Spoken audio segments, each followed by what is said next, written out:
Hello les amis, je suis ravie de vous retrouver dans cette nouvelle vidéo. J'espère que vous allez bien, que vous passez un bon début de mois de décembre. Aujourd'hui ça va être une vidéo un petit peu une journée avec moi, puisque comme vous le savez du coup suite à la dernière vidéo, on est en plein déménagement, donc c'est un peu vide un petit peu partout. Et je pense que du coup sur les prochaines vidéos, je vais un petit peu plus vlogger pour vous montrer comment ça se passe, comment on s'organise. Et comme je vais plus avoir vraiment de setup, de fond, de machin, de trucs, je pense que ça va être plus cool pour vous. Je vais pouvoir aussi vous montrer un petit peu plus mes trainings, on va y aller d'ailleurs juste après. Je vais essayer de vous montrer un petit peu plus comment je mange. Ça d'ailleurs ça va énormément s'intensifier à partir de janvier. Il est hyper méga grave tôt et j'attends juste que la salle ouvre pour pouvoir vous embarquer avec moi. Aujourd'hui je vais me faire une séance, je pense full body, puisque je me suis pas entraînée depuis 3 jours et j'ai envie de me défouler et de travailler tous mes muscles. Voilà, c'est parti, on va commencer par le training. Avant que la salle ouvre, j'étais en train de me regarder la suite de la série Dynasty, c'est ce que je me mate en ce moment. Non mais c'est pas une série de fous, c'est une série de fous. Qui sait, il a déjà regardé cette série? Je crois que le pire c'est le moment où j'ai vu Léo de Charmed. Pour ceux qui sont des années 90 en mode papa, enfin ça fait trop bizarre.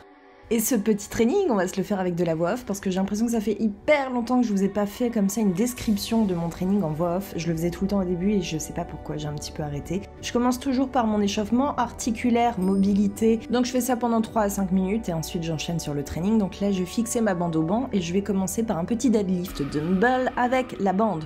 Petit rappel, la bande vous sert tout simplement à ajouter une résistance sur l'arrière et c'est là qu'il est intéressant du coup de serrer le fessier sur le haut. Là je l'ai pas fait mais ce serait intéressant avec la bande. J'enchaîne ensuite avec un deadlift cette fois-ci à la kettlebell et puisque je sais que vous allez me poser la question quelle est la différence avec les haltères, c'est tout simplement le ressenti et la contraction qui vont être différentes. Pourquoi? Parce que comme je vous le montre ici à l'image, avec les haltères la charge va être un petit peu plus sur l'avant que la kettlebell puisque en toute logique la kettlebell vous pouvez la passer entre les jambes contrairement aux haltères qui restent face à vos jambes. J'enchaîne ensuite avec un petit combiné, donc toujours deadlift halter, mais cette fois-ci je rajoute le squat. Donc je fais un petit snatch avec les bras pour passer la kettlebell au-dessus. Et là ce qui est intéressant de remarquer, c'est le fait que je replace mes pieds à chaque fois entre les deux mouvements parce que le placement n'est pas pareil et ça joue beaucoup sur votre mouvement. Ensuite j'enchaîne avec un petit flip one leg, à chaque fois j'invente des noms d'exercices parce que je ne sais pas comment les inventer, si vous avez envie de les appeler autrement, vous faites comme vous le sentez. Donc j'ai un pied sur un banc et l'autre jambe qui vient passer très dynamiquement d'un côté puis de l'autre. Petite note, si vous avez des soucis de genoux, évitez quand même cet exercice puisqu'il y a quand même une petite torsion au niveau du genou fléchi. Ensuite, on enchaîne leg curl 10 reps sur 4 séries. Là, j'ai pas grand chose à dire en fait sur ce mouvement, outre que vous devez avoir les fessiers qui sont bien posés sur le banc et le dos qui reste aussi contre votre dossier. Si à la limite, ce que je pourrais rajouter, c'est que les exercices plus lourds, en fait, comme celui-ci, je les fais toujours en excentrique. Enfin, globalement, je fais très souvent mes exos en excentrique parce que c'est ce qui fonctionne le mieux sur moi. On enchaîne ensuite avec le lombaire au banc. Donc là je l'ai fait en 2 parties. Je commence à l'élastique. D'ailleurs les élastiques je vous mets le lien en barre d'infos si ça vous intéresse. Élastique sur 8 reps et j'enchaîne avec le poids sur 8 reps. Avec le poids je suis un tout petit peu plus dynamique, un tout petit peu plus rapide que sur les bandes. Ah tiens d'ailleurs précision, n'oubliez pas que j'accélère toujours les exercices que vous voyez en vidéo à peu près entre 110 et 120. Sauf là où je crois que je me suis butée à 400.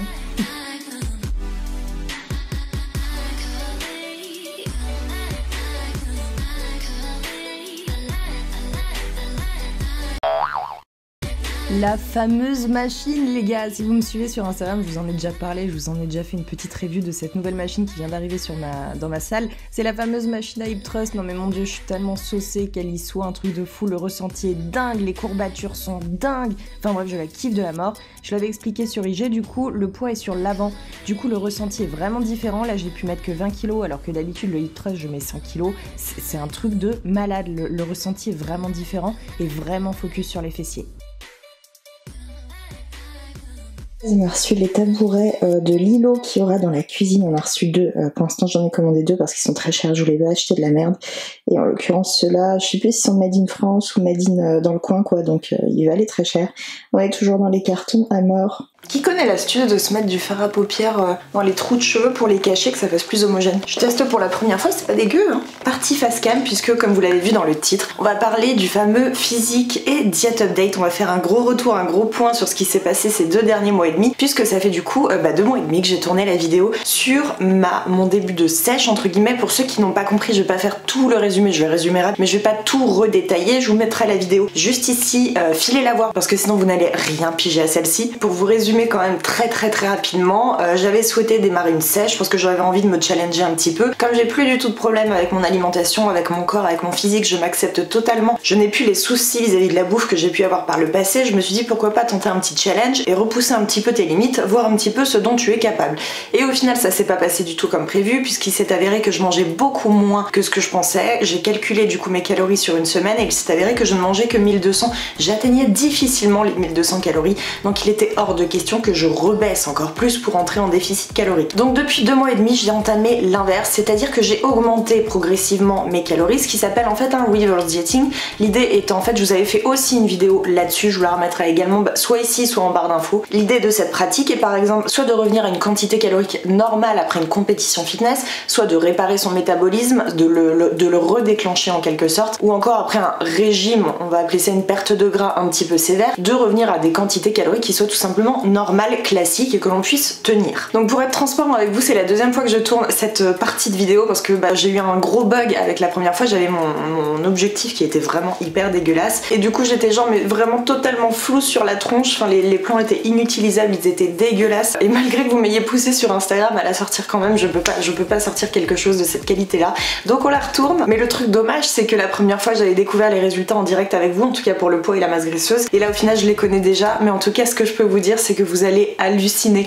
En fait j'avais vraiment l'espoir d'un changement, j'avais l'espoir qu'il se passe quelque chose, j'avais envie de vous prouver mes dires, mais pour être honnête j'étais pas sûre à 100% et du coup j'étais quand même un petit peu en flip depuis quelques semaines et c'est pour ça que je prenais pas trop souvent mes mesures ou mes mensurations parce que j'avais envie de laisser du temps à mon corps qu'il s'adapte, d'où ces 2 mois et demi qu'ils se sont passés entre les deux vidéos. Mais vous allez halluciner les gars, vous allez halluciner et je suis tellement contente des résultats et ça va vous prouver des choses et j'en suis contente. Donc je vais organiser cette vidéo en plusieurs parties. La première partie, je vais pas vous faire languir trop longtemps, je vais déjà vous donner les résultats d'un point de vue poids, masse graisseuse, tout ça. Ensuite je vais vous parler de comment je suis et comment j'ai réussi à augmenter mes calories parce que je pense que si vous êtes dans le même cas que moi et si vous galérez à manger assez, ça va clairement vous intéresser. Je vais vous donner mes tips, comment j'y suis arrivée et comment j'y arrive aujourd'hui à ce jour à tenir. Je vais ensuite vous parler de la suite, donc la prochaine étape pour moi puisque maintenant j'ai atteint ce palier des 2000 calories et bah voilà, on va continuer sur cette lancée, d'autant plus avec les résultats que j'ai eu. Donc quels vont être mes objectifs pour la suite, qu'est-ce qui va se passer, de quoi j'ai envie pour mon corps, pour mon alimentation. Et en dernière partie, troisième je sais plus, quatrième je crois, je vais vous faire le petit physique update, je vais vous montrer mon corps en images. Donc voilà, c'est parti. Avant que je prenne ces fameuses mensurations, je vous ai déjà sondé sur un post Instagram, je vous ai demandé si vous aviez vu des changements sur mon corps de façon très honnête. Vous aviez le droit de me dire non d'ailleurs, mais au final vous avez été vraiment très nombreux à me dire que vous aviez l'impression que j'avais séché et que mes muscles paraissaient plus dessinés, d'autant plus que je vous montre tout le temps mes trainings en story et du coup je pense que vous pouvez vous faire une idée parce que clairement les photos c'est une chose mais les vidéos, d'autant plus quand on s'entraîne, quand on est dans des mouvements un peu chelous, vous pouvez voir vraiment le corps de façon honnête, je vais dire. Parenthèse, d'ailleurs très drôle de voir la différence parfois entre les photos et les vidéos où nous avons un fossé. Donc pour prendre mes données, je me suis armée de ma balance FitTrack. Alors pour ceux qui ne savent pas, je pense que vous le savez, d'autant plus que j'en avais fait déjà une vidéo. Oh, la poussière, j'en peux plus de cet appartement. Qu'est-ce que j'ai hâte qu'on dégage, j'en peux plus. Pourtant je l'ai utilisé et lavé hier. Bref, je collabore avec la marque, j'ai pu rencontrer le PDG, j'ai pu rencontrer les directeurs, enfin voilà la boîte à un événement parce que j'ai pu participer à leur lancement presse de la nouvelle montre d'ailleurs qu'ils ont sorti, c'était très cool. Vous pouvez être étonné que je collabore avec une marque qui fait une balance alors que pas du tout puisqu'ils ont vraiment le mindset que l'idée d'un changement corporel que je me fais aussi. On ne se fixe pas juste sur le poids, sur un chiffre, sur le fait de tenir un chiffre, mais sur tout ce qui se passe autour. Et d'ailleurs sur Instagram je vous avais pas répondu concernant les codes promo parce que je savais plus s'ils fonctionnaient. J'attendais d'avoir la marque au téléphone, je l'ai eu avant-hier, ils m'ont dit qu'il refonctionnait le code promo sur la balance et la montre. Si ça vous intéresse, je vous le mets ici. Ils l'ont passé de 20 à 30% et apparemment il fonctionne tout le temps. Cela dit, la vidéo n'est pas en collaboration avec la marque, hein, sinon je vous l'aurais dit, inscrit quelque part, enfin bref j'aurais fait quelque chose, c'est juste là j'ai envie de vous le dire spontanément. On va reprendre déjà un petit peu les dernières données parce qu'évidemment on va faire la petite comparaison, de toute façon je vous mettrai les screens directement sur l'écran. Elle est où mon application? Donc les mesures de la dernière fois je les avais pris le 18-10, pardon, le 10-18, c'est quel mois le 18, qui colle tout à fait puisque j'ai sorti la dernière vidéo YouTube le 22, donc ouais ça colle, c'est bien celle-là. Je faisais 69,2 kg,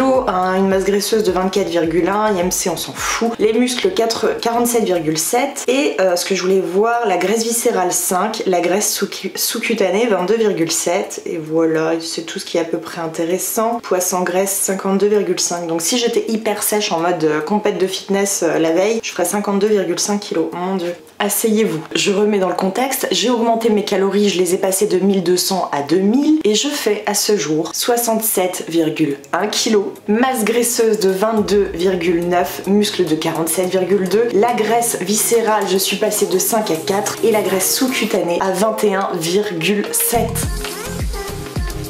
En fait c'est un truc de ouf, je m'attendais pas à ce que ça fonctionne aussi bien. Je suis pas heureuse d'avoir perdu, même si je voulais un petit changement physique, c'est pas ce qui me rend le plus heureuse. Ce qui me rend le plus heureuse c'est que ça ait fonctionné. J'ai augmenté mes calories, je suis passée de 1200 à 2000, j'ai fait ça pendant 2 mois et demi. J'ai réussi mon pari, j'ai réussi à faire ce que je vous disais, qui était de perdre du gras, de perdre du poids, tout en augmentant ses calories. Et ce qui met à mal toutes les croyances qu'on peut avoir sur la perte de gras, manger trop peu ne vous aidera pas, que le déficit calorique n'est pas le seul facteur, que le métabolisme est beaucoup plus complexe que ça et que le corps en fait est beaucoup trop fichtrement bien fait. Et pour être encore une fois transparente avec vous, j'ai attendu de voir en fait quelques petits changements dans le miroir avant de me peser parce que j'étais vraiment en stress que cela fonctionne pas. Et je me suis dit, non seulement mon concept de vidéo YouTube qui tombe à l'eau, j'ai déjà sorti la vidéo, je peux plus reculer en arrière, et en plus, bah voilà, je ne prouvais pas ce que je disais, donc j'étais vraiment en stress de ouf. Et du coup, on va passer à la partie 2 de la vidéo qui est comment j'ai fait pour augmenter, pour cette grosse augmentation calorique, parce que c'est pas rien. Je pense que vous en doutez de passer de 1200 à 2000, j'ai quand même quasiment augmenté de 2 tiers, un tiers, donc c'est vraiment beaucoup et vous êtes très nombreuses à être, même nombreux parce que j'ai eu aussi des témoignages de mecs, à être dans le même cas que moi et je sais que c'est difficile, je sais que c'est compliqué. En fait clairement on a l'impression de se gaver et c'est très dur. Au fur et à mesure de manger trop peu, l'estomac s'adapte, l'estomac je sais pas si vous le saviez mais il grossit, rétrécit en fonction de la quantité consommée et au bout d'un moment bah voilà vous avez quand même l'estomac qui rétrécit. Très rapidement c'est un cercle vicieux, moins vous mangez, moins vous avez faim, plus vous êtes rassasié très vite alors qu'au final c'est pas ce dont le corps aurait besoin. Surtout au début, ça a été vraiment difficile au début avant que je trouve les petites astuces et ça je vous en parle juste après. Dans les débuts en fait j'allais pas me coucher tant que je n'avais pas eu mon total calorique, donc je calculais à la fois sur MyFitnessPal ou LiveSum, les deux applis sont très bien. Mon besoin calorique je le rappelle, je l'ai calculé sur notre appli sur Bistrong puisque vous avez le calcul des macros, le calcul des besoins, sèche, maintien et prise de masse. Donc concernant la nourriture, dans un premier temps, le temps que je pose mes marques, j'ai tout simplement en fait consommé plus d'aliments qui allaient être très caloriques sur une faible densité. Je vais vous prendre des exemples, un petit peu d'avocat, les oléagineux qui sont très caloriques très rapidement. Je me faisais du houmous maison, des lentilles, des protéines végétales qui peuvent être assez mine de rien caloriques rapidement, enfin pour certaines, pas toutes. Donc j'ai misé sur ce type d'aliments et le fait déjà d'intégrer plus d'aliments caloriques m'a aidé effectivement à atteindre sans me bourrer, sans augmenter trop la quantité de mes repas. À savoir que mon besoin, donc moi j'ai fixé ce palier de 2000 calories mais par rapport à mon activité et tout, par rapport à ma taille, mon corps, mon activité physique, c'est clairement pas encore assez donc il va falloir que j'augmente encore, on en parle après. Donc ça c'est la première astuce. La deuxième chose, et c'est là que ça se complique un petit peu et qu'il y a beaucoup de choses qui m'ont sauté aux yeux, enfin que ça se complique, non en fait c'était de la logique depuis le début, c'était sous mes yeux, enfin je le savais mais sans, je sais pas, c'est bizarre. Je vous l'ai déjà dit, j'ai beau adorer le fitness, la nutrition, que c'est une passion, j'en ai fait mon métier, j'ai mon appli, etc. Je dois tourner les programmes, tout ça. N'empêche que mine de rien, quand on est chef de société, quand on est entrepreneur, on est la majeure partie du temps devant son ordi, soit, moi pour le coup actuellement, assise sur un canapé. Donc même si oui, je m'échappais pour faire ma séance, sur une journée complète, je ne bougeais absolument pas assez. Et en fait, je m'en suis rendu compte, plus le boulot s'est intensifié, maintenant je m'en rends compte, moins j'ai bougé, parce que aussi parfois j'étais obligée de passer mes trainings après, il y avait d'autres priorités dans ma journée. Donc ça a été un cercle vicieux et il faut savoir encore une fois que le corps est très bien fait et que votre métabolisme s'adapte. C'est-à-dire que avant, il y a 2-3 ans, j'étais 1000 fois plus active que ça parce que j'avais beaucoup moins de boulot sur les réseaux sociaux, j'avais pas la communauté que j'ai aujourd'hui, j'avais pas les guides, l'application, j'avais pas tout ce que je fais à côté, on n'avait pas les élastiques, on n'avait pas 1000 trucs, j'avais plus de temps pour moi, plus le temps de faire attention à moi. Et là, ces quelques derniers mois, je me suis clairement passée en second plan. Et donc, le corps s'adapte, moins vous allez bouger, moins votre corps va vous demander d'énergie et c'est un cercle tout simplement hyper vicieux. On bouge moins, donc le métabolisme métabolisme ralentit, il demande moins d'énergie, donc on mange moins, etc., etc., etc., etc. Et en fait, un jour, j'ai eu une lumière, j'ai eu une lueur, je sais pas, j'ai enfin réagi, je me suis dit, mais en fait, Caro, au lieu de te forcer à manger, va augmenter tes dépenses, crée le besoin en fait pour ton corps, crée le besoin d'énergie, bouge tout simplement. Et donc, ce que j'ai fait, et c'est vraiment quelque chose que je vous invite à faire si vous êtes dans le même cas que moi, si vous sentez que vous mangez beaucoup trop peu par rapport à votre poids, par exemple, par rapport à pas mal de choses, c'est probablement que votre métabolisme est très ralenti et que vous ne bougez pas assez, que votre corps donc n'a pas besoin de cette énergie. En fait, si vous sentez que 1000 calories ça vous suffit dans une journée, ça peut être une alerte aussi pour vous de vous dire bah je ne me dépense pas assez, j'ai pas du tout assez d'activité physique, mon corps ne travaille pas assez. J'ai donc commencé par revoir un petit peu mes trainings de pas grand chose en fait. En ce moment, je m'éclate énormément, je me fais les programmes de l'appli, je teste pas mal de séances pour vous, pour après, pour les moods, pour machin, pour trucs. Et je suis toujours dans cette programmation, je vous l'avais déjà expliqué sur Instagram, de mélanger training fonctionnel et musculation. La seule chose que j'ai fait, c'est que j'ai tout simplement en fait rallongé un petit peu mes séances. Je me faisais des séances d'1h15, je les ai passées à 2h. Tout le monde ne peut pas le faire, je suis bien d'accord avec vous, mais c'est parce que je prends le temps et que en fait j'ai la flemme de faire du cardio intense. Donc à la fin, je me rajoute du cardio lisse, donc vraiment tranquillou, je m'éclate sur le tapis, je vous ai déjà montré, je tourne, machin, pas chassé, bidule, j'ajoute un élastique, je m'éclate de ouf, mais c'est du cardio long qui prend du temps. Donc ça, vous pouvez très bien le faire du fractionné par exemple et passer beaucoup moins de temps là-dessus. Sur mon training même, je me suis rajouté 2-3 exos, donc ils sont plus longs. Je me fais aussi plus souvent des petits full body pour vraiment travailler tous mes muscles dans leur ensemble et avoir une forte dépense énergétique. Je pense que je me suis rajouté un training full body par semaine parce que j'en fais beaucoup plus qu'avant, en plus de mes trainings à côté. Donc oui, je suis aussi passée de 4 à 5 séances par semaine, ce que je faisais avant il y a 2 ans et que j'ai dû freiner bah voilà, à cause du travail. Et quand en ce moment, 4 trainings par semaine, c'était même très compliqué. Bosser c'est bien, mais s'oublier, enfin je pense que vous voyez mes horaires sur Instagram, c'est catastrophique, je ne dors plus. Il faut vraiment que je retrouve un rythme de vie plus sain et que je pense beaucoup plus à moi. Autre chose concernant mes séances, bah d'ailleurs à l'heure où je tourne cette vidéo, il est 6h11, je me suis forcée dernièrement à aller à la salle très tôt le matin. Alors je sais que ça conviendra pas à tout le monde, même moi pendant très longtemps je trouvais que mes muscles n'étaient pas assez réveillés le matin, que j'étais trop dans le gaz, mes trainings étaient moins efficaces. C'est pas le cas, ces derniers mois ça me va grave bien. Et pourtant je vous avais dit que je faisais le jeûne intermittent.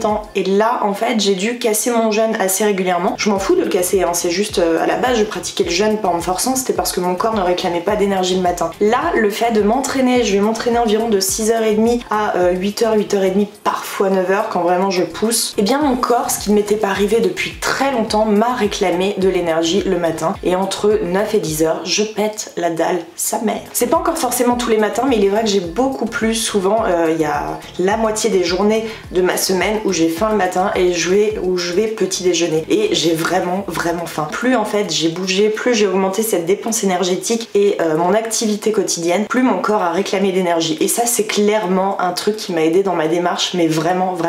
Pour ceux qui n'ont pas le temps d'augmenter leur séance, qui n'ont pas plus de temps à accorder dans leur semaine, ce que je peux comprendre, la solution, et ça aussi je vous en ai déjà parlé sur IG, ça va être d'augmenter tout simplement votre activité hors training, ce qu'on appelle le NEAT, N-E-A-T. J'en avais fait d'ailleurs un post complet, je vais essayer de vous retrouver ça. Je sais plus, je vais au montage, j'essaierai de vous remettre ça sur l'image. Quelques astuces pour augmenter cette dépense énergétique de façon très facile et d'augmenter, alors ça paraît minime quand on le dit, mais je vous assure que sur la fin de la journée et surtout sur la fin d'une semaine, toute cette activité supplémentaire ajoutée à votre activité physique de base, ça fait vraiment un gros changement. La première astuce, ça va être de faire plus souvent le ménage, et ça vaut pour les mecs aussi. Bon alors en vous mettant un petit peu de musique en faisant le ménage et de faire ça un petit peu plus, de façon un petit peu plus dynamique, profitez de l'activité physique que vous pouvez avoir à l'intérieur de façon très facile. Si vous êtes au téléphone, ne restez pas assis sur votre canapé, vous vous levez, vous faites quelques pas dans le salon et si ça dure 10 minutes, bah c'est très bien, ça vous fait 10 minutes de marche en plus. Si vous avez un toutou, vous le sortez une fois de plus dans sa journée. Ensuite vous avez toutes les astuces que vous avez déjà dû entendre, comme le fait de descendre un arrêt de bus plus tôt, le fait de pourquoi pas prendre un petit peu moins la voiture, et si vous avez la boulangerie qui est à 200 mètres, bon bah voilà, on y va un pied, hein. Un autre truc moi que je fais aussi, c'est que de par mon job, je passe beaucoup de temps sur les réseaux sociaux.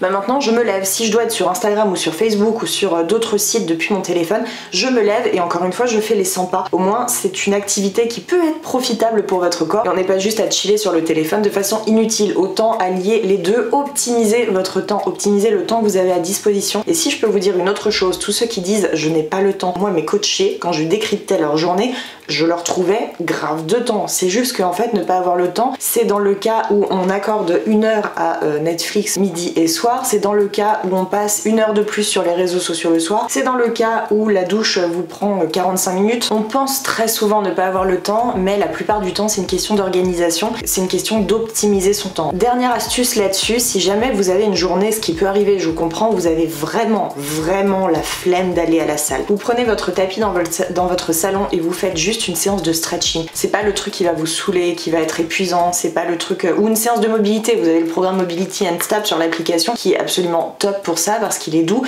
mais intense, mais il est doux dans le sens où on peut pas avoir la flemme en fait de faire ce programme là, vous voyez ce que je veux dire? C'est de la douceur, on prend soin de soi, on s'étire et machin et trucs. Faites ça comme séance si vraiment vous êtes en mode flemmard de dingue et vous êtes au bout du rouleau et que vous êtes fatigué, parce qu'en plus vous en ressortirez beaucoup plus énergique qu'avant. J'ai peur que cette vidéo soit très longue, mais comme il n'y en a pas eu la semaine dernière, ça rattrape. Vous prenez un petit thé, un café, quelque chose. Tiens, d'ailleurs pendant que vous regardez cette vidéo, je vous propose de vous lever et de faire les 100 pas dans votre salon, de marcher un petit peu. Tiens, on va agir dès maintenant, hein, n'est-ce pas? Alors on y va. Je remets en place ma cucuche, elle descend. On va parler maintenant de ce qui va se passer pour la suite, de ce que je prévois, de ce dont j'ai envie pour mon corps et pour ma diète. Je vais tout simplement passer en fait un nouveau palier, donc je vais passer de 2000, je vais être moins extrême que la première fois où j'étais passée de 1200 à 2000. Là je vais passer de 2000 à 2200. Et mouche! Parenthèse, si vous vous demandez pourquoi je me mets souvent sur le côté de la vidéo, c'est parce que comme je vous rajoute toujours 15 000 PNG, ça me permet de continuer à vous parler en face au lieu d'avoir tout le temps une image sur ma tranche. Je vous ferai probablement un update d'ici 2 mois et demi si ça vous convient. Je vais essayer de continuer à perdre un petit peu de gras. Donc ça prend du temps parce que à la base le reverse dieting n'est pas la méthode pour perdre du gras, mais tout simplement pour réparer son métabolisme. Votre corps se remet en marche, il n'est plus au ralenti. Je pense que c'est à peu près tout ce que j'avais à dire concernant ce sujet. Je vais vous laisser avec le petit physique update. Et si vous êtes dans le même cas que moi, je vous invite vivement à travailler là-dessus. Je vous invite vivement à recréer un besoin énergétique, à augmenter vos calories. Et s'affamer n'est absolument pas la solution parfois, et je suis contente de pouvoir vous le prouver. Parfois c'est le contraire. Si la vidéo vous a plu, n'oubliez pas de vous abonner et de mettre le petit pouce sur la vidéo. Je vous fais des très gros poutous la team et je vous dis à la semaine prochaine.